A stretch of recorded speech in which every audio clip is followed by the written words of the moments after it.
ಒಂದಗಳು ಹೆಚ್ಚಿರದು ಒಂದಗಳು ಕೊರೆ ಇರದು, ತಿಂದು ನಿನ್ನ ಋಣ ತೀರುತ್ತಲೆ ಪಯಣ, ಹಿಂದಾಗದೊಂದು ಚಣ ಮುಂದಕ್ಕೂ ಕಾದಿರದು, ಸಂದ ಲೆಕ್ಕವದೆಲ್ಲ ಮಂಕುತಿಮ್ಮ.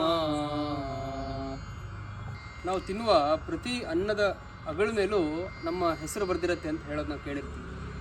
ಅದೇ ರೀತಿಯಲ್ಲಿ ಹೇಳ್ತಾರೆ. ಅಂದರೆ ನಮ್ಮ ಜೀವನದಲ್ಲಿ ಎಷ್ಟು ದಿನ ಇರಬೇಕು, ಎಷ್ಟು ದಿನ ನಾವು ಏನು ಊಟ ಮಾಡಬೇಕು ಅಥವಾ ಹೇಗಿರಬೇಕು ಎಲ್ಲದೂ ಕೂಡ ಆಗಲೇ ಪೂರ್ವ ನಿರ್ಧಾರಿತ ಆಗಿಬಿಟ್ಟಿದೆ. ನಮ್ಮ ಪೂರ್ವ ಜನ್ಮದ ಕರ್ಮಗಳ ಅನುಸಾರವಾಗಿ ಎಲ್ಲದೂ ಬರೆದ್ಬಿಟ್ಟಿದೆ, ಎಲ್ಲ ಹಣೆಯಲ್ಲಿ ಬರೆದ್ಬಿಟ್ಟಿದೆ ದೇವ. ಏನಾಗಬೇಕು ಅದೇ ಆಗತ್ತೆ ಅಂತೇಳಿ ಹೇಳ್ತಾರೆ. ಒಂದು ಅಗಳು ಹೆಚ್ಚಲ್ಲ ಅಥವಾ ಒಂದು ಅಗಳು ಕಡಿಮೆನೂ ಆಗಲ್ಲ.